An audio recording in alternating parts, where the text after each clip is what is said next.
आपको याद होगा 2 जून 2023 को उड़ीसा के बालासोर में जो ट्रेन हादसा हुआ था, वहां का मंजर कितना भयावह था।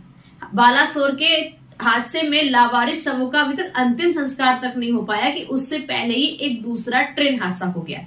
बिहार के बक्सर में बुधवार रात यानी कल रात को एक बड़ा हादसा हुआ। इस हादसे में 4 लोगों की मौत की पुष्टि हुई है, कई यात्री जख्मी हो गए। दिल्ली के आनंद विहार स्टेशन से असम के कामाख्या जा रही नॉर्थ ईस्ट एक्सप्रेस के कई डिब्बे रात करीब 9:35 पर पटरी से उतर गए। घटना के बाद बिहार सरकार और रेलवे मंत्रालय ने मृतकों और घायलों को मुआवजे का ऐलान कर दिया।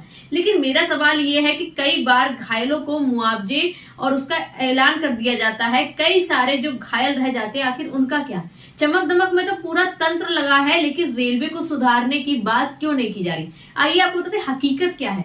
अगर भारतीय रेलवे में देखा जाए तो इधर स्टाफ की भर्ती नहीं हो रही है। लगभग 3 लाख वैकेंसी हैं जिससे अभी भरा जाना चाहिए। पूरा रेलवे तंत्र इस वक्त बस इस बात पर लगा है कि रेलवे को कैसे चमकाया जाए, उसकी चमक धमक कैसे दिखाया जाए।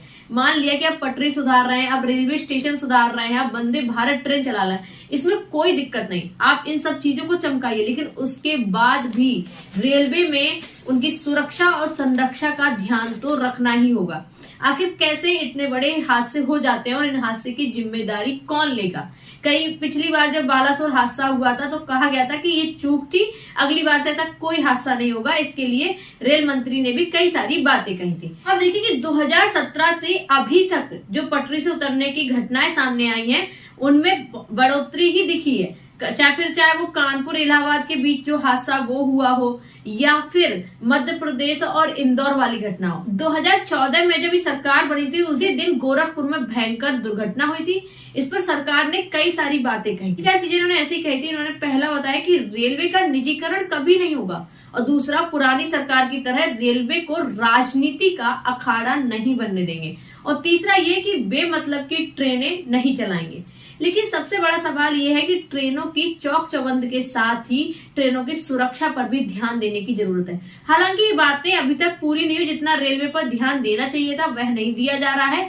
अब सरकार ने रेलवे बजट ही खत्म कर दिया है, तो संसद में भी जो चर्चा होती थी वो अब नहीं हो पाती है। मतलब मेरा ये है कि आखिर रेलवे तंत्र पर बात क्यों नहीं होनी चाहिए? हम चमक दमक पर तो पूरा ध्यान दे रहे हैं, इधर उधर के कामों पर भी ध्यान दे रहे हैं, लेकिन रेलवे पर ध्यान क्यों नहीं दे रहे हैं? पुरानी समितियां हैं उनको भी लागू करना चाहिए। कोटगर कमेटी, उनकी सिफारिशों को लागू करना चाहिए। योजनाओं की संख्या बढ़ाने और चमक दमक से बेहतर है कि यात्रियों की सुरक्षा और संरक्षण पर भी ध्यान दिया जाना चाहिए।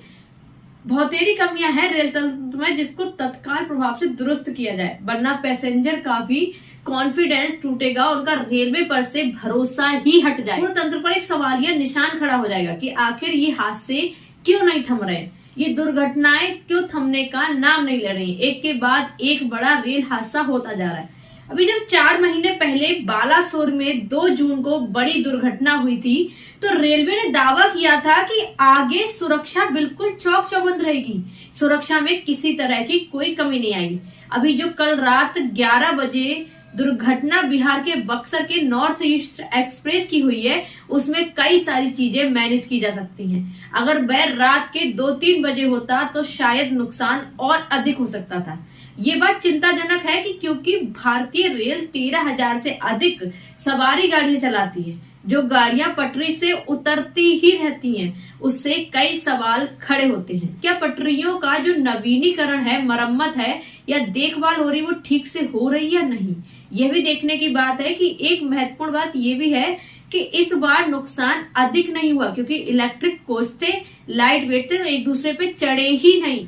और दूसरी बात यह कि घायलों पर कोई भी बात नहीं करता है, क्योंकि घायलों की जान बच जाती है तो उनके बारे में कोई बात होती ही नहीं और ना कोई उनके बारे में सोचता है। लेकिन सवाल ये है कि इसमें से कई लोग ऐसे होते हैं जो बुरी तरह घायल हो जाते हैं या फिर दिव्यांग हो जाते हैं। नॉर्थ ईस्ट काफी प्रेस्टिजियस गाड़ी मानी जाती है। ये जिस मार्ग पर चलती है वह मुख्य मार्ग है। इन चीजों को ध्यान देना चाहिए और सुरक्षा को पहली शर्त बनाया जाना चाहिए, जिससे कि दोबारा कोई ऐसा हादसा ना हो। जब बालासोर हादसा हुआ था तब भी कई सारे दावे किए गए थे कि इस बार हादसा गलती से हो गया, अगली बार नहीं होगा। मेरा नाम है स्तुति पाठक। अगर आपको खबर अच्छी लगी हो तो मेरे चैनल को सब्सक्राइब जरूर कीजिए और ऐसी ही खबरों को देखने के लिए देखते रहिए स्टार भारत न्यूज।